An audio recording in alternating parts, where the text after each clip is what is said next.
Entonces Pilato tomó a Jesús y lo azotó, y los soldados tejieron una corona de espinas, la pusieron sobre su cabeza y lo vistieron con un manto de púrpura. Y acercándose a Jesús, le decían: «Salve, Rey de los judíos», y le daban bofetadas. Pilato salió otra vez y les dijo: «Miren, lo traigo fuera para que sepan que no encuentro ningún delito en él». Y cuando Jesús salió fuera, llevaba la corona de espinas y el manto de púrpura. Y Pilato les dijo: «Aquí está el hombre». Cuando lo vieron los principales sacerdotes y los guardias, gritaron: «¡Crucifícalo! ¡Crucifícalo!». Pilato les dijo: «Ustedes, pues, lo toman y lo crucifican, porque yo no encuentro ningún delito en él». Los judíos le respondieron: «Nosotros tenemos una ley, y según esa ley, él debe morir, porque pretendió ser el Hijo de Dios». Entonces Pilato, cuando oyó estas palabras, se atemorizó aún más. Entró del nuevo pretorio y dijo a Jesús: «¿De dónde eres tú?». Pero Jesús no le dio respuesta. Pilato entonces le dijo: «¿A mí no me hablas? ¿No sabes que tengo autoridad para soltarte y que tengo autoridad para crucificarte?». Jesús respondió: «Ninguna autoridad tendría sobre mí si no se te hubiera dado de arriba. Por eso el que me entregó a ti tiene mayor pecado». Como resultado de esto, Pilato procuraba soltar a Jesús, pero los judíos gritaron: «Si suelta a este, usted no es amigo de César. Todo el que se hace rey se opone a César». Entonces Pilato, cuando oyó estas palabras, sacó fuera a Jesús y se sentó en el tribunal, en un lugar llamado El Empedrado, y en hebreo Gábata. Y era el día de la preparación para la Pascua, eran como las 6 de la mañana, y Pilato dijo a los judíos: «Aquí está su rey». «Fuera, fuera, crucifícalo», gritaron ellos. «¿He de crucificar a su rey?», les dijo Pilato. Los principales sacerdotes respondieron: «No tenemos más rey que César». Así que entonces Pilato lo entregó a ellos para que fuera crucificado. Tomaron pues a Jesús, y él salió cargando su cruz al sitio llamado el lugar de la calavera, que en hebreo se dice Gólgota, donde lo crucificaron, y con él a otros dos, uno a cada lado y Jesús en medio. Pilato también escribió un letrero y lo puso sobre la cruz, y estaba escrito: «Jesús el Nazareno, el Rey de los judíos». Entonces muchos judíos leyeron esta inscripción, porque el lugar donde Jesús fue crucificado quedaba cerca de la ciudad. Y estaba escrita en hebreo, en latín y en griego.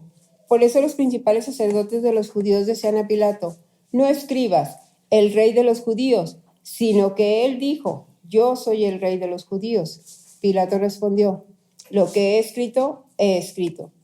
Entonces los soldados, cuando crucificaron a Jesús, tomaron sus vestidos e hicieron 4 partes, una parte para cada soldado, y tomaron también la túnica, y la túnica era sin costura, tejida en una sola pieza. Por tanto, se dijeron unos a otros: «No la rompamos, sino que echemos suerte sobre ella para ver de quién será». Para que se cumpliera la escritura, repartieron entre sí mis vestidos, y sobre mi ropa echaron suertes. Por eso los soldados hicieron esto. Y junto a la cruz de Jesús estaba su madre y la hermana de su madre, María, la mujer de Cleofas, y María Magdalena.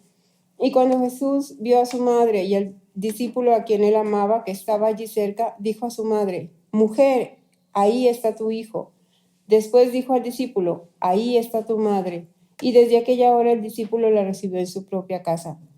Después de esto, sabiendo Jesús que todo ya se había consumado para que se cumpliera la escritura, dijo: «Tengo sed». Había allí una vasija llena de vinagre. Colocaron pues una esponja empapada del vinagre en una rama de hisopo y se la acercaron a la boca. Entonces Jesús, cuando hubo tomado el vinagre, dijo: «Consumado es», e inclinando la cabeza, entregó el espíritu. Los judíos entonces, como era el día de la preparación para la Pascua, a fin de que los cuerpos no se quedaran en la cruz el día de reposo, porque ese día de reposo era muy solemne, pidieron a Pilato que les quebraran las piernas y se los llevaran. Fueron pues los soldados y quebraron las piernas del primero, y también las del otro que había sido crucificado con Jesús. Cuando llegaron a Jesús, como vieron que ya estaba muerto, no le quebraron las piernas. Pero uno de los soldados le traspasó el costado con una lanza, y al momento salió sangre y agua.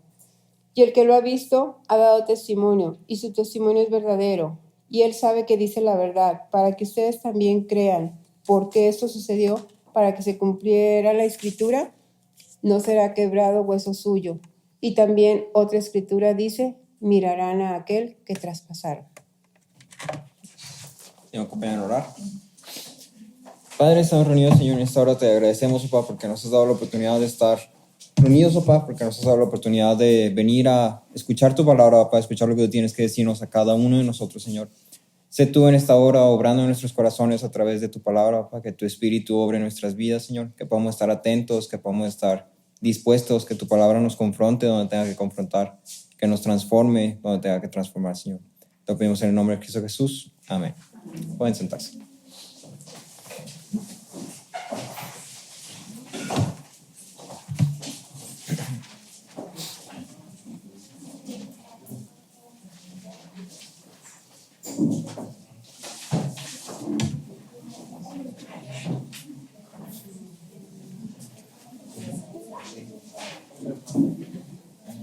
Muy bien.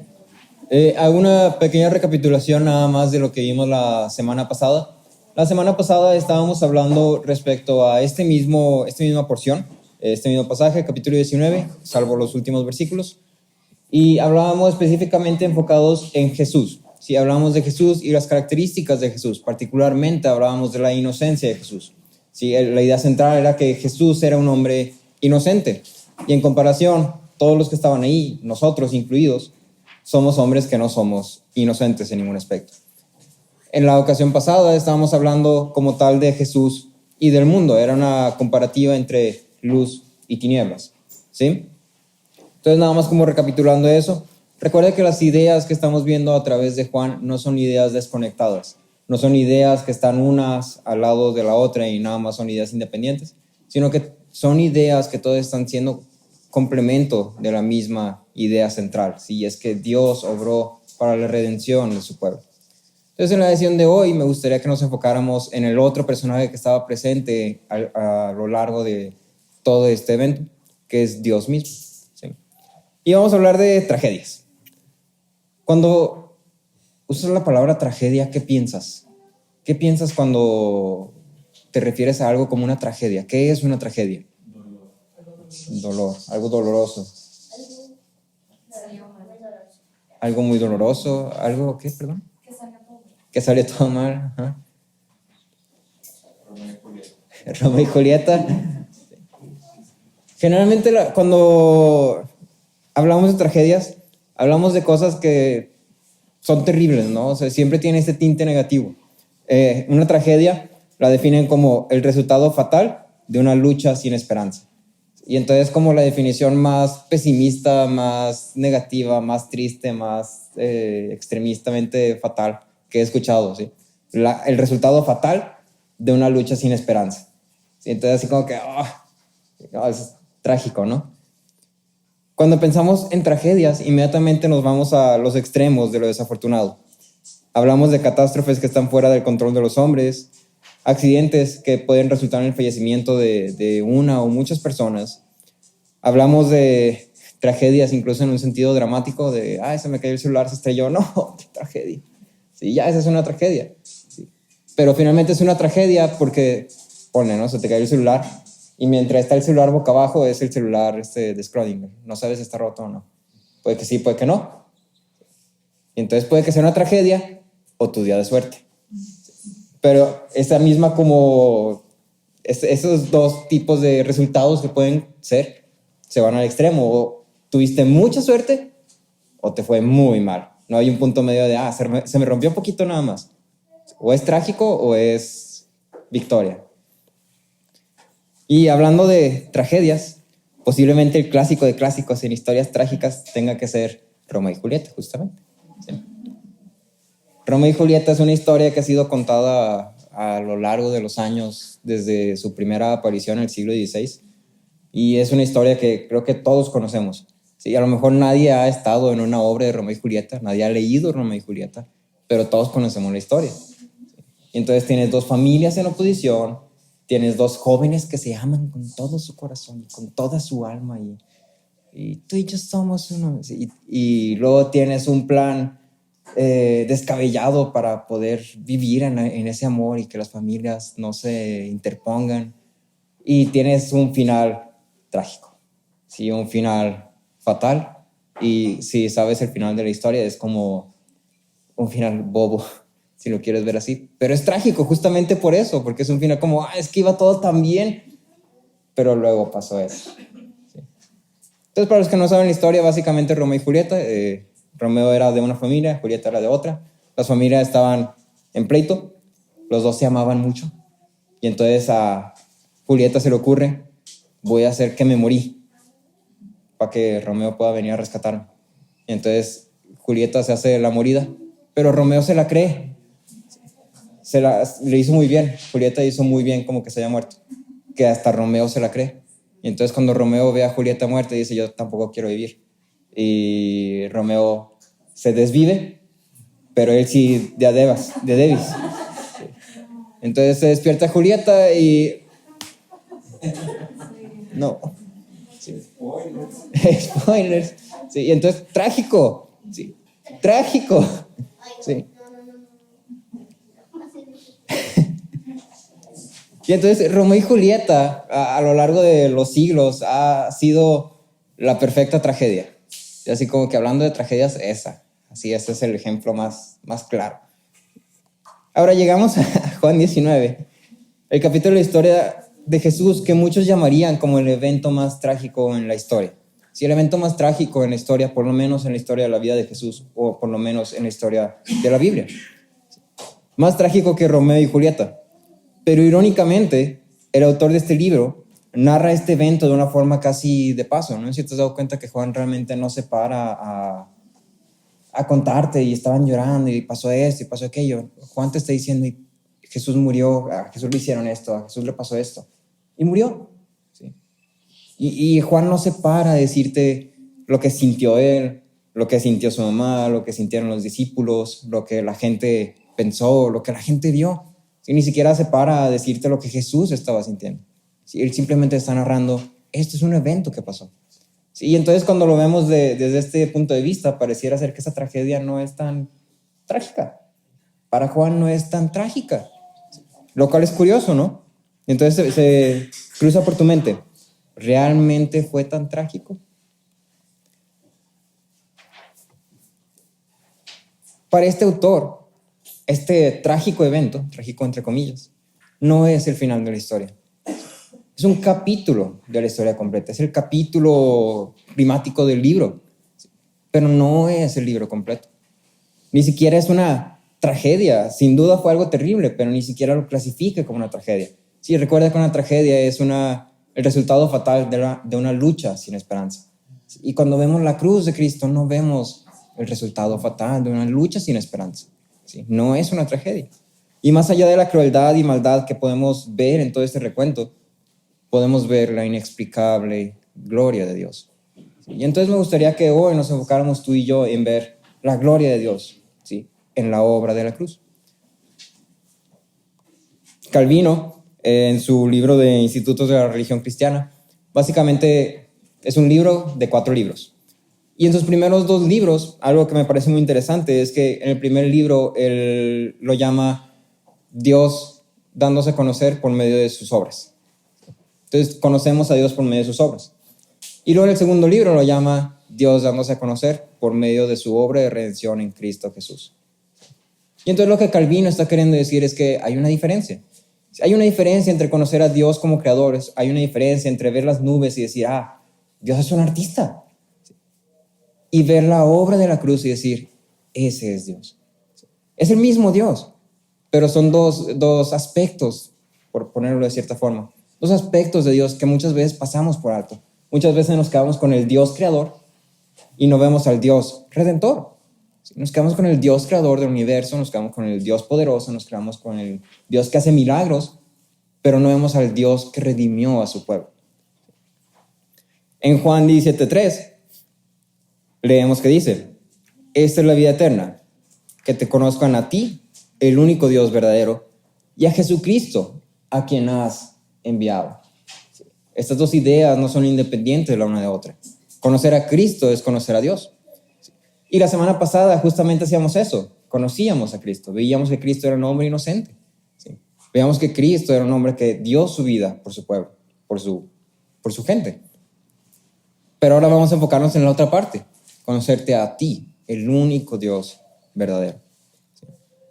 Y entonces lo que tenemos aquí es que Dios se da a conocer a través de sus obras en Cristo. Dios se da a conocer a través de sus obras en Cristo. Y la mayor de todas estas obras es la salvación de su pueblo. Es la obra de redención. Es la obra que tú y yo podemos ver aquí en Juan 19. ¿Sí? En el resto de la Biblia que constantemente está apuntando y en los otros evangelios. ¿Sí? La obra de redención es la mayor obra de Dios a través de Cristo. ¿Sí?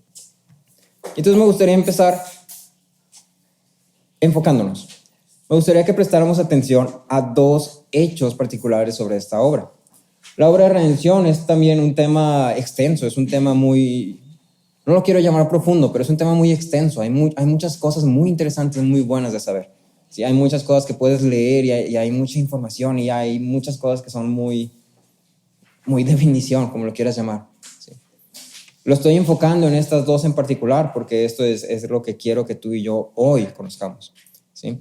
Pero no me lo tomes como que esto es toda la obra de redención. Tómelo como estos son los dos puntos que hoy estamos viendo. Este domingo estamos viendo estos dos puntos. ¿Sí? Lo primero que me gustaría destacar es que la redención fue planeada desde antes de la fundación del mundo. ¿Sí? Desde antes de la creación del mundo. La redención fue planeada. En Efesios 1:4 leemos que dice: Dios nos escogió en Cristo antes de la fundación del mundo.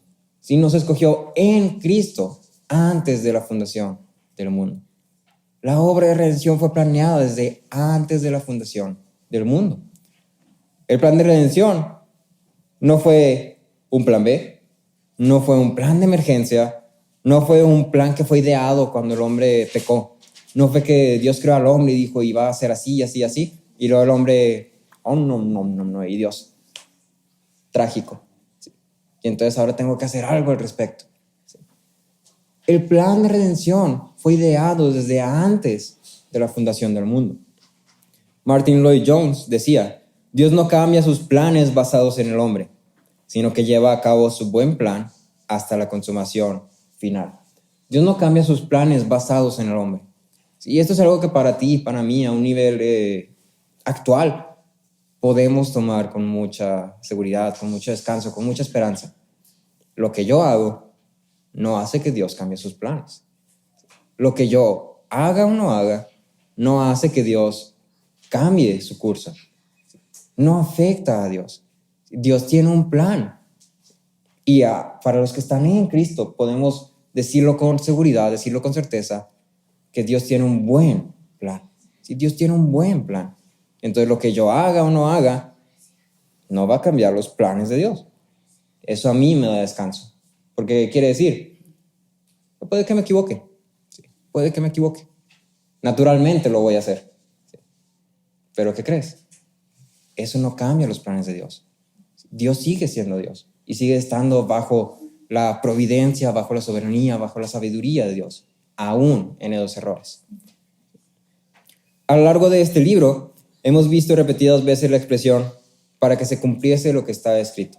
¿Sí? No sé si te suena, no sé si has notado como que Juan de repente como que pone estas ideas para que se cumpliese lo que está escrito, para que se cumpliese la escritura, ¿sí? Y así se cumplió lo que estaba escrito.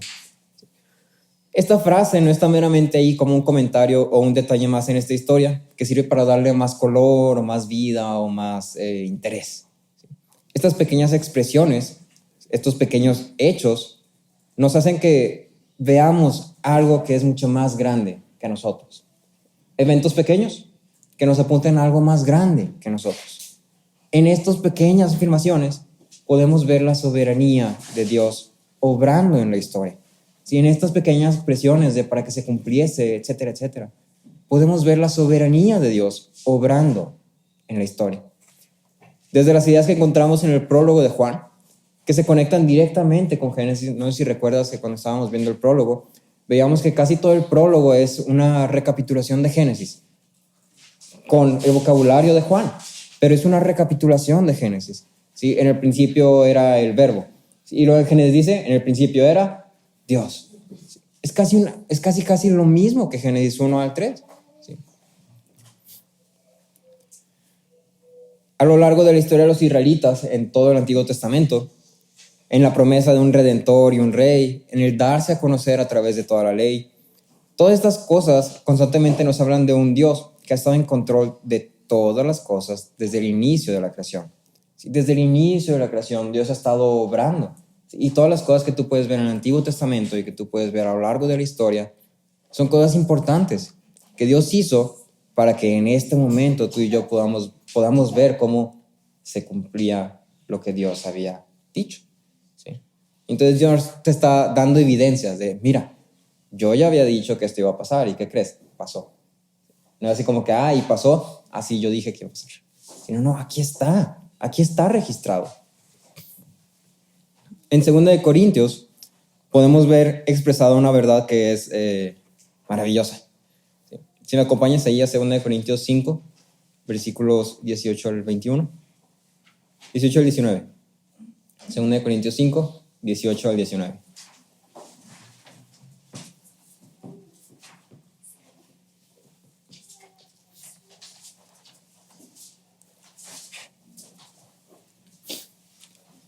Lo leo y dice, todo esto procede de Dios, quien nos reconcilió con Él mismo por medio de Cristo y nos dio el ministerio de la reconciliación. Es decir, que Dios estaba en Cristo reconciliando al mundo con Él mismo, no tomando en cuenta a los hombres sus transgresiones, y nos ha encomendado a nosotros la palabra de la reconciliación. ¿Sí? Fíjate cómo empieza, todo esto procede de Dios. ¿Sí? Es algo maravilloso saber que Dios es el iniciador de la reconciliación. Dios es el iniciador de la reconciliación. Cristo es el mediador de la obra. Dios es quien obra para reconciliar a los hombres consigo mismo. Aun siendo Él el que ha sido ofendido, aun siendo Él la víctima en todo esto, es también Él quien toma la iniciativa para la reconciliación. ¿Sí? Y otra vez, esto lo puedes bajar a nivel actual. Tú y yo, cuando alguien nos ofende, nos hacemos muy dignos, nos hacemos muy víctimas, ¿sí? Nos hacemos muy dolidos, muy sentidos, me tienes que tratar bien, porque si no me tratas bien, va a haber justicia. ¿Sí? Pero cuando vemos a Dios, fíjate, Él fue el que fue ofendido, ¿sí? Y sin embargo, Él fue el que inició la reconciliación. ¿Sí? Él sabe que hay un problema. Y en vez de ponerse su moñito y decir, no, pues aquí me espero a que vengas y me pidas perdón de rodillas. ¿Sí? Dios obra activamente. Dios intencionalmente va y dice, vamos a reconciliarnos. Y no solo eso, lo da todo para buscar reconciliación. ¿Sí? Porque luego tú y yo decimos, no, yo sí, humildad. Si yo muestro humildad porque cuando alguien me ofende, yo voy y me acerco con él y le doy una oportunidad de que me pida perdón. Yo le doy una oportunidad de que me pida perdón y bien. Pero Dios no está dando una oportunidad para que pidan perdón. Dios está dando todo. ¿Sí? Todo. En esta obra de reconciliación que procede de Dios y es llevada a cabo de Cristo en la cruz, Juan nos presenta esta narrativa, ¿no? Y no solamente nos da a conocer a Cristo y su inocencia, no solamente nos da a conocer el carácter de Cristo, su disposición, su voluntariedad para entregar su vida, como él dice, nadie me la quita, yo la entrego de mi propia voluntad. ¿Sí? No solamente nos da a conocer su poder, su gran amor por nosotros, por su pueblo, sino que en la cruz no solamente vemos la salvación del pueblo de Dios, también vemos al Dios del pueblo que está siendo salvado. ¿Sí? En la cruz no solamente vemos la salvación del pueblo de Dios, vemos al Dios del pueblo que está siendo salvado. Vemos las dos partes de esta reconciliación. Vemos la parte ofendida y la parte que ofende. Y conocemos a ambas partes y vemos a este Dios tan grande, tan misericordioso, tan lleno de gracia, tan lleno de amor, que como te decía, los dio todo. John Stott decía, es Dios mismo quien en santa ira necesita ser propiciado. Dios mismo que en su santo amor se comprometió a propiciar. Dios mismo, quien en la persona de su Hijo murió por la propiciación de nuestros pecados.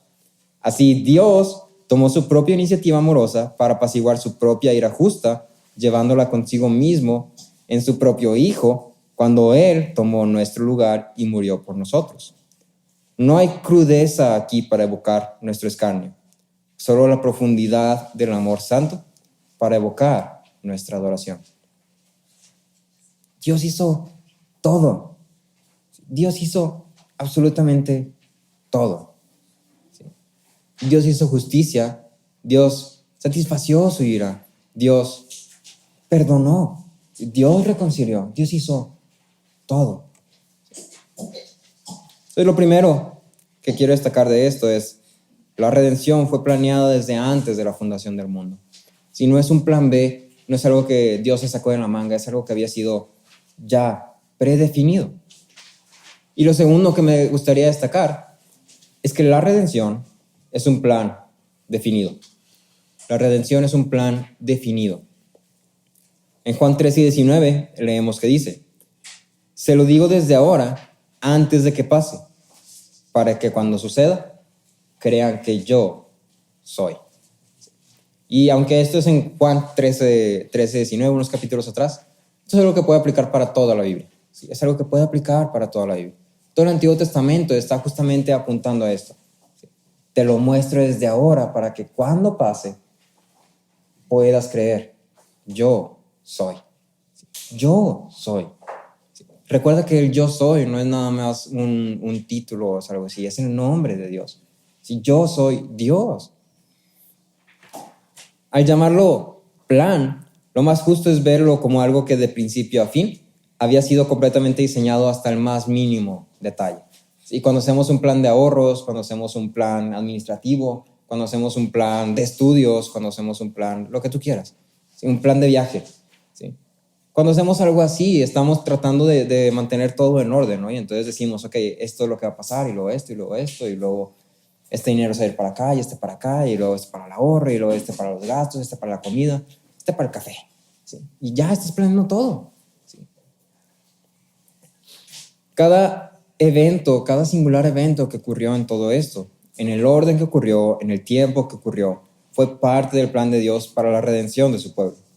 Cada uno de los sufrimientos de Jesús, cada burla de los hombres, cada decisión de los hombres, por más irrelevante o impulsiva que pueda parecer, como si fuera solamente una reacción que cuadra con la historia.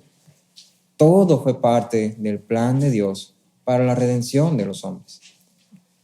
Y especialmente a lo largo de la narrativa de los capítulos 17 al 19, vemos esta idea repetida con más frecuencia. Y es algo intencional, es algo que deberíamos prestar atención a. Entonces, me gustaría nada más muy rápidamente destacar algunos de estos eventos y algunas de estas afirmaciones. Si me acompañas ahí al versículo 11, Juan 19.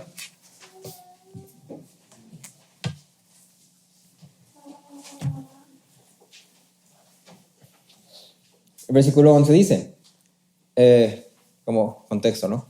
Hasta este punto, Jesús está ya como siendo juzgado.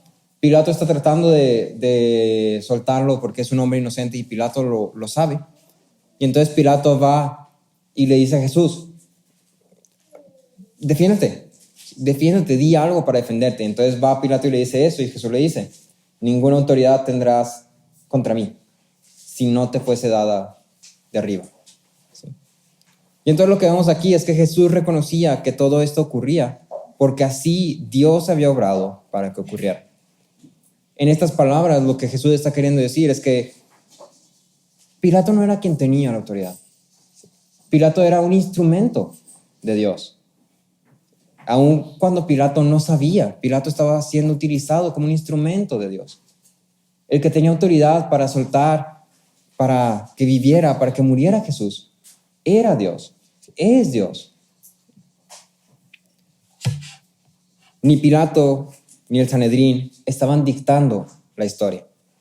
Dios era quien había escrito esta historia. Y otra vez, bájalo a nivel actual. Todos nosotros estamos constantemente bajo autoridad de alguien. Todos nosotros siempre vamos a estar bajo autoridad de alguien. Sí, incluso en la idea de ser tu propio jefe, ¿no? Y tú tienes tu empresa y tienes todas estas cosas, pero sigues estando bajo la autoridad del gobierno. Siempre estamos bajo la autoridad de alguien. ¿Sí? Y eso quiere decir que debemos de reconocer que toda autoridad viene de Dios. Y entonces si la persona que está puesta como mi autoridad está haciendo las cosas bien, mal, de una forma que me gusta, de una forma que no me gusta, tú y yo deberíamos poder responder como Jesús respondió. ¿Sí? Si Dios no te lo hubiera dado, no tendrías autoridad.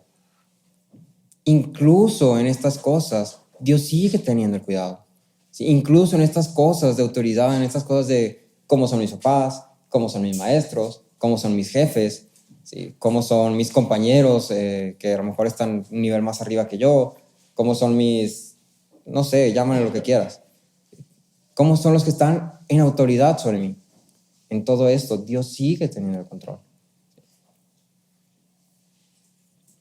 Entonces lo primero que podemos ver donde es evidente la soberanía de Dios en esta historia es en la autoridad de Pilato. Pilato no tenía autoridad.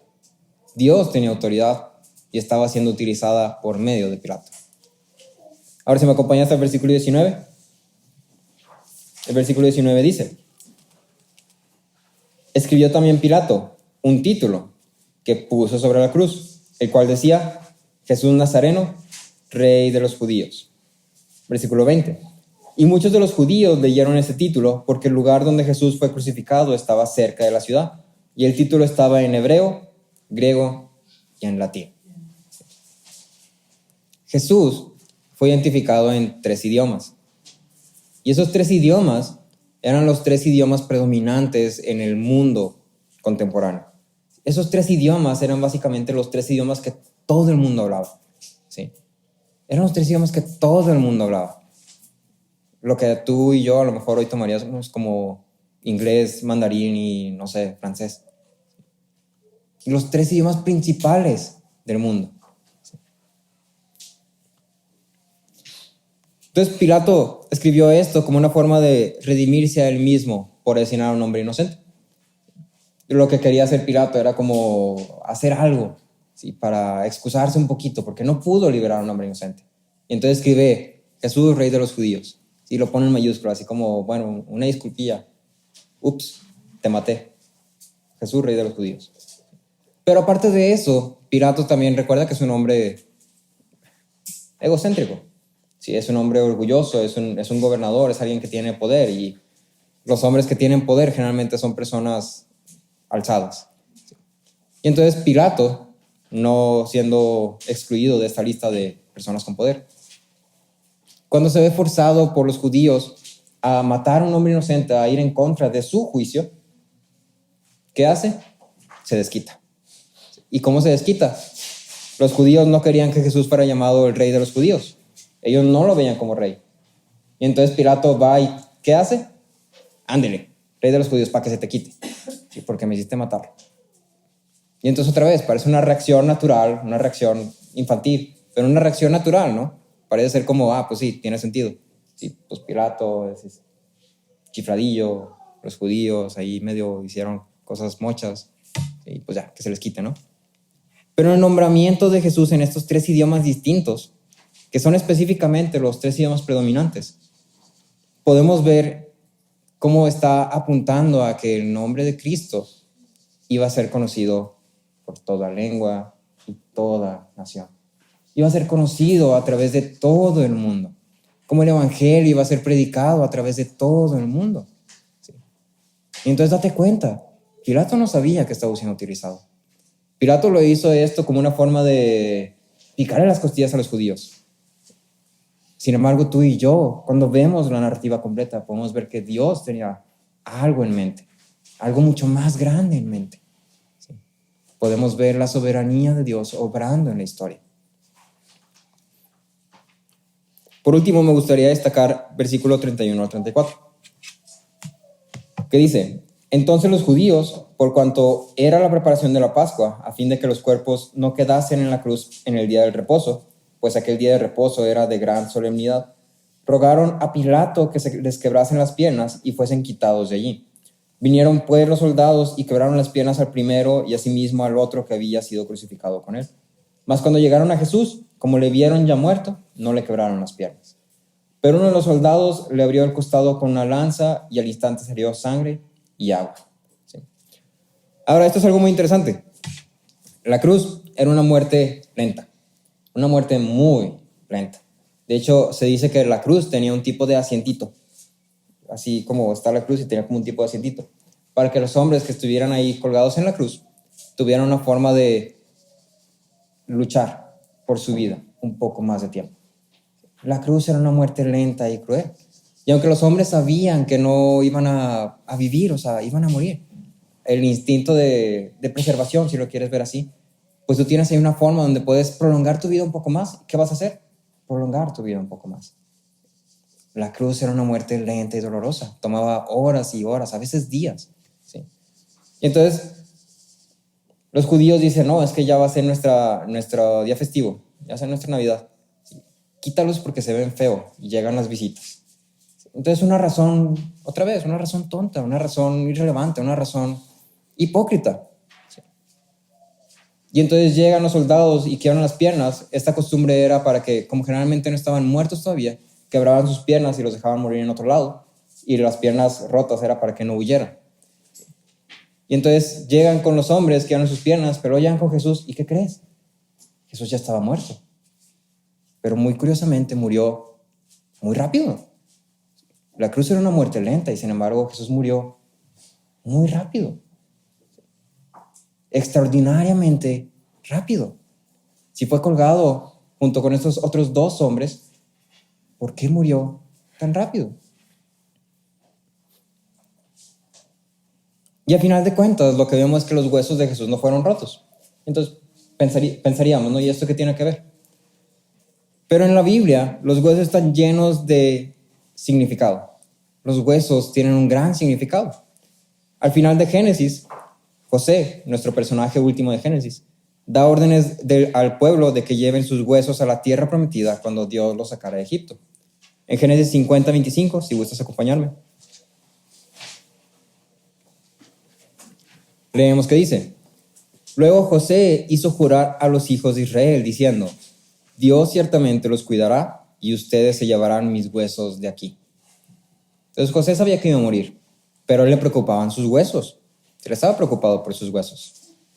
Y luego en Hebreos, este acto de José es celebrado como un gran acto de fe. En Hebreos 11:22 leemos que dice: Por la fe, José, al morir, mencionó el éxodo de los israelitas y dio instrucciones acerca de sus huesos. ¿Sí?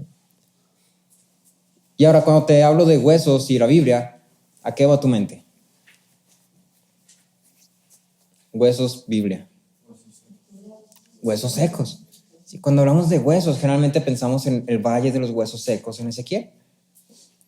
Y ahora, en esta visión de Ezequiel de los huesos secos, básicamente está diciendo que aquí, donde está este valle de huesos secos, había una vez un pueblo. Estaba una vez el pueblo de Dios lleno de vida. Y ahora son huesos secos, es decir, el pueblo de Dios sin vida. Pero al final de la visión de Ezequiel, lo que ves no son huesos secos. Son huesos con carne, con aliento. Son vidas restauradas. ¿Sí? Los huesos completos, los huesos enteros, representan que sí, hay muerte. Ciertamente murieron estos hombres. Pero ahí están todavía sus huesos. O sea que van a resucitar. O sea que Dios los va a resucitar.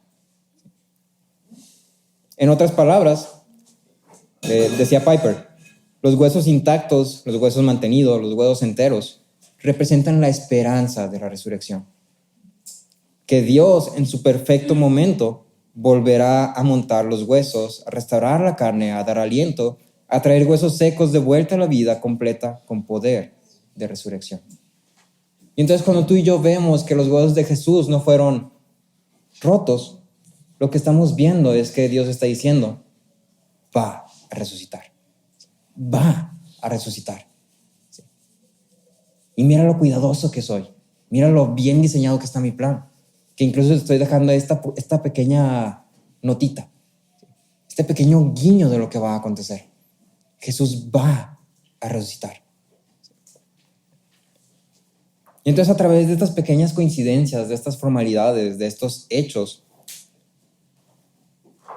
podemos ver cómo dan testimonio de la soberanía y el poder de Dios. Y podemos ver cómo dan testimonio de la soberanía y el poder de Dios. La promesa de Dios en el Salmo 34:20, que es esta parte que cita cuando dice, ninguno de sus huesos será quebrantado, es una promesa de resurrección. Cuando no se rompieron los huesos de Jesús, el mensaje que se da es que Jesús va a resucitar. ¿A qué nos lleva todo esto? Empezamos hablando de que Dios se da a conocer a través de sus obras.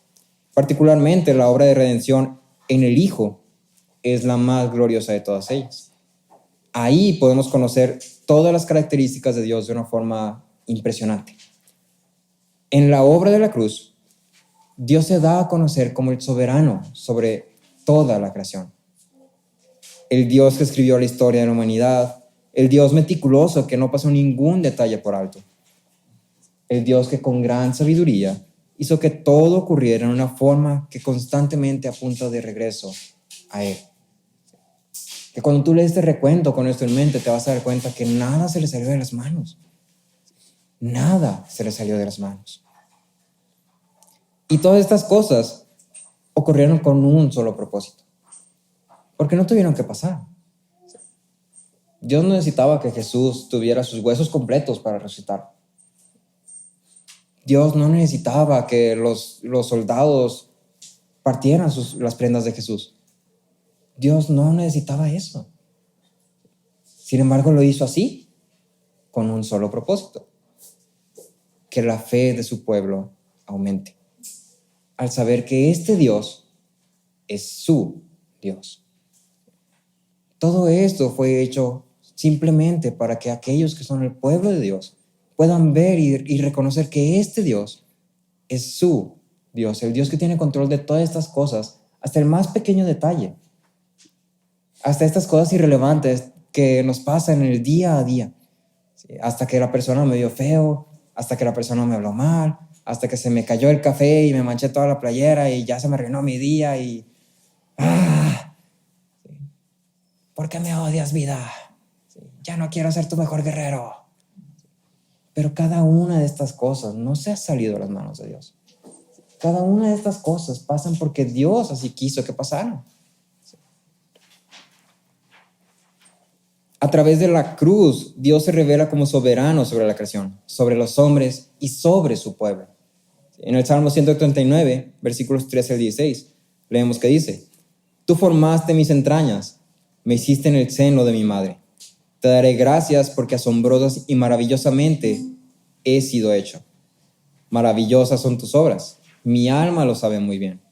No estaba oculto de ti mi cuerpo cuando en secreto fui formado y entretejido en las profundidades de la tierra.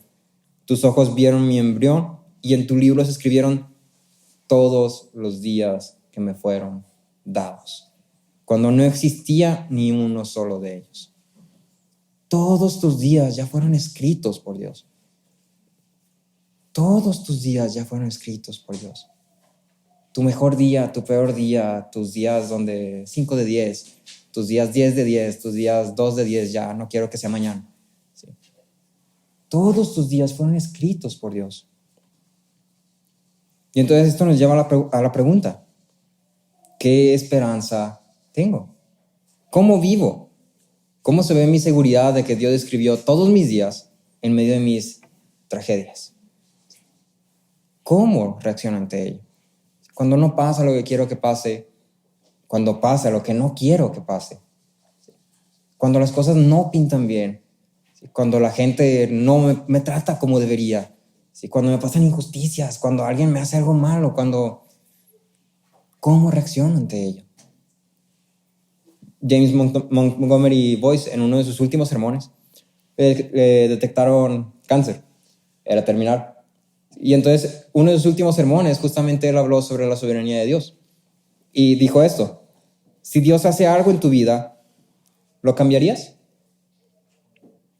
Se estaba muriendo. Y luego dice: si lo cambiaras, lo empeorarías. No sería tan bueno.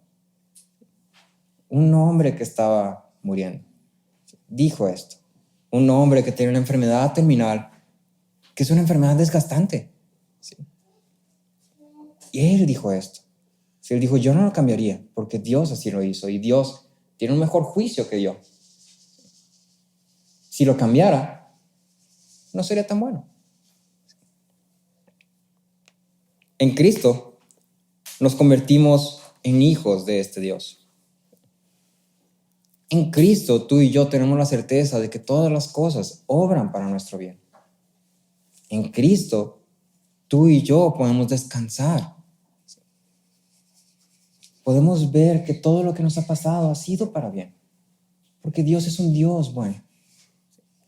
Es un Dios tan bueno que nos ha reconciliado con Él al costo de todo. ¿Sí? Le costó todo y nos ha reconciliado con Él. Y entonces la pregunta es, ¿qué me hace sentir esto? ¿Qué me hace sentir que el Dios que escribió toda la historia conoce todos mis días y me ha traído aquí? Me ha traído aquí. Y tengo la oportunidad de venir y conocerlo aún más y entregarle mi vida. Martín Lutero decía, podemos ver su corazón paternal y entender cuál es su infinito amor. Eso abrigaría nuestros corazones, haciéndolos brillar con gratitud.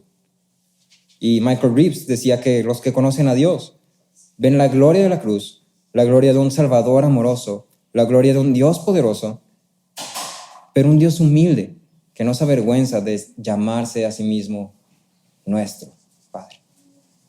No se avergüenza de llamarse nuestro.